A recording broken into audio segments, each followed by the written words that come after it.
Alrighty, welcome back everyone. We just talked about a couple of huge games this upcoming weekend, Notre Dame Navy as well as Illinois Oregon.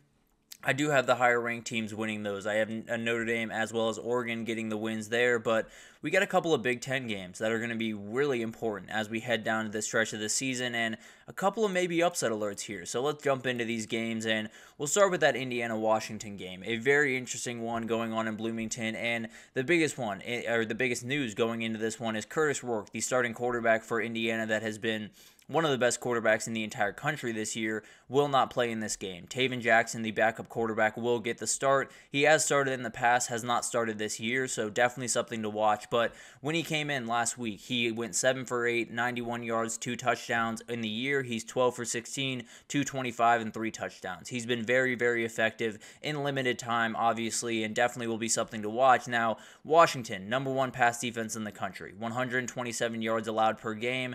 It is going to be tough to find openings. So you're going to have to lean on the run game just a little bit more. The Indiana defense is only giving up 93.5 yards on the ground. So Will Rogers is probably going to have to step up and make some big time plays. Going to be a kind of a clashing of approaches in this game. So definitely will be very fun to watch. And he's one of those players that he's got to find openings, but it's a very good pass defense for Indiana. Top 30 in the country, allowing less than 200 yards per game. So it's one of those things where you kind of just have to pick your poison, pick who you trust the most, whether it's Jonah Coleman on the ground or Will Rogers through the air for Washington. And it's going to be a game of execution. Both these defenses are very, very good at not giving you many openings, not allowing you to hit that big play over the middle. Whoever can make those couple of plays, whoever can get in front of the sticks, make that 3 yards on first down, 4 on second, 4 on third, is going to be in a really good position in this game, and a game that I think is going to get a little bit sloppy. So you're going to have to make those couple of plays down the stretch of this one, and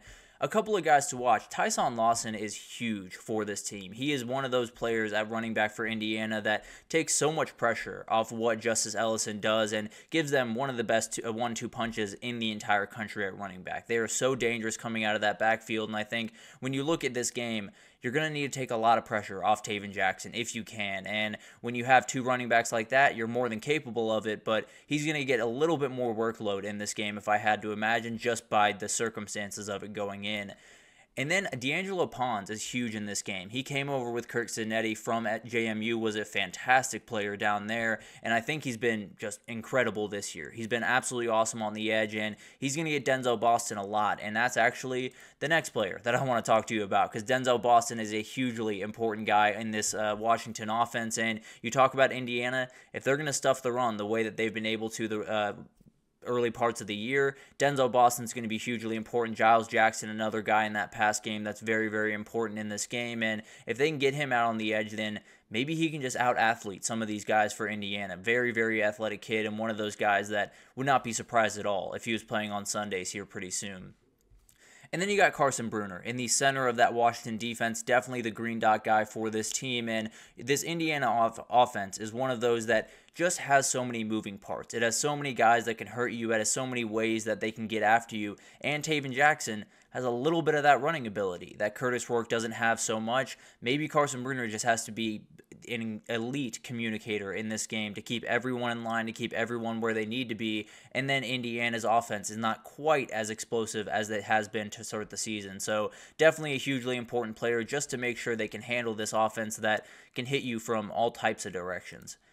And then we got some keys to the game. Indiana's run game, obviously, is going to be massive in this one. Taven Jackson has made starts in the past couple of years, so he should be fine in terms of just kind of handling the moment, being about himself, especially at home. But you do have Justice Ellison, you do have Tyson Lawson, so 105 yards against Nebraska for Ellison, 99 total yards for Lawton in that game. So they've done plenty. They're absolutely incredible duo in that backfield, and I think when you look at Indiana really over the next 2 weeks, because it doesn't sound like Curtis Rourke is going to be back for that Michigan State game, you're going to need these 2 guys to step up in a huge way if you want to keep this incredible run that they've been on alive, and I think it's going to be one of those games where It's going to be a tough time to find those openings in the run game, but you got two guys that can just bowl through people. So hopefully that's the difference. And then you do have a special teams gap here, which could be huge.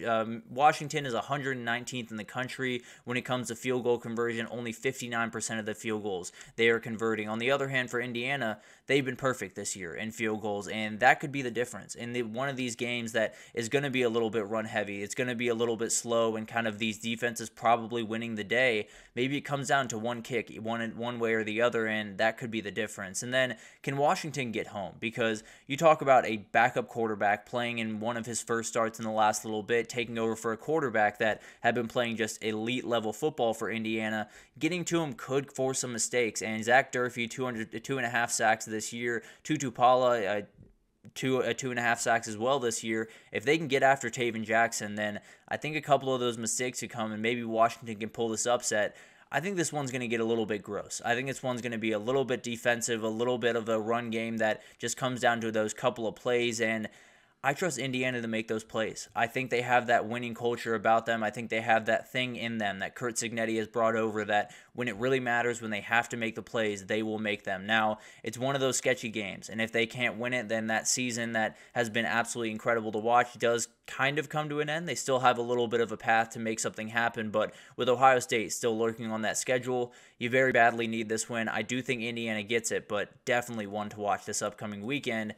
And then we got another one that is just the slightest bit sketchy for that undefeated team here. Penn State heads over to Madison, Wisconsin to face off against the Badgers, and this is a very, very obvious upset spot. A lot of people have been saying it throughout the last couple of days, and it's one of those. In fact, we're doing upset alerts here in a second.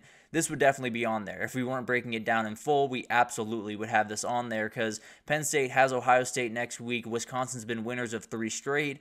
Things should get a little bit interesting in Madison this upcoming weekend, but for that to happen, Wisconsin just has to find a way to run the ball. There's no way they're going to be able to win this game if they can't slow it down, if they can't get things going with Tawi Walker, who has been absolutely incredible the last little bit. Now, on the other side, you have the 8th ranked rush defense in the country, only allowing 95 yards per game on the Penn State side, so you can't really live through Braden Locke, but he's going to have to make his fair share of plays in this game. And then for Penn State, they might have to live on the ground as well. Wisconsin's 10th in the country in pass defense, 162 yards allowed per game. But the difference with that one is when they played USC, when they played Miller Moss, another elite quarterback, gave up 300 yards. When they played Alabama, they gave up their fair share of big plays. So maybe it is one of those kind of misleading stats that maybe Penn State does attack through the air just a little bit more often than we're expecting. And this is one of those spots where in a matter of 8 days, the season could effectively end for Penn State. If they lose this one in crazy fashion and then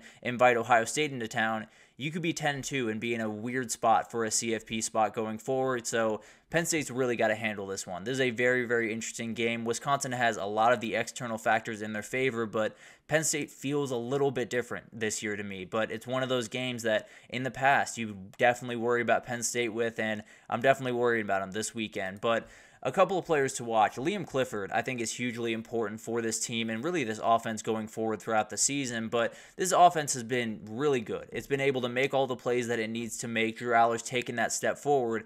The only issue that I've had throughout the year with them is it feels like it's always one guy, and it's different guys for different games. It was Tyler Warren a couple of weeks ago going over 200 yards against USC. It was Trey Harris early on in the year making big-time plays after big-time plays. You got to be able to spread the ball out. You got to be able to get the ball to a number of different people, and I think Liam Clifford is one of those guys that's probably right in line to make all of those plays. He's very, very good at finding soft spots in a defense and very sure-handed. I think he's very important to what they do, and he's one of those guys that if you want Tyler Warren, if you want Trey Harris to be as effective as they can be, you got to take energy off of them, and this is probably where it goes, along with Julian Fleming. And then you got A.J. Harris on the back end of that defense playing really, really good football, coming over from Georgia this past season and definitely has been a very important player for this team. Wisconsin's going to have to make plays through the air in this game. Obviously, you want to be able to run the ball, slow this thing down, limit possessions, but at the end of the day, they're going to have to make plays down the field, and A.J. Harris is going to be the guy that's going to be getting Will Pauling quite a bit in this game, and that's another player to watch. A very, very important player on the outside for Wisconsin, one of those guys that you get the ball in his hands pretty special things can happen. Very, very fast. One of those guys, you can get him on an end around, on a jet sweep, on a deep route, on a, drag that goes 60 yards. He's just so versatile, so different. And when you look at this Wisconsin passing offense, not necessarily a ton of elite guys all across the board. Will Pauling is one of those guys that can be a great equalizer in this game and make that one big-time play that they very much need. And then Hunter Wohler, kind of just navigating the middle of that defense for Wisconsin. And you look at this Penn State offense, it happens over the middle of the field. That's where their passing offense happens. That's where Drew Aller is comfortable throwing passes. Maybe Hunter Wohler can just step in front of a couple of passes in this game and make the difference here, because he is a very instinctual, very smart player, and he's one of those guys on the defense for Wisconsin that could totally change this one in a second. But I think a couple of keys to this game is, can Braden Locke make the big plays? Because the last couple of weeks, they've been playing really good football, have been explosive downfield, and that's been great to watch.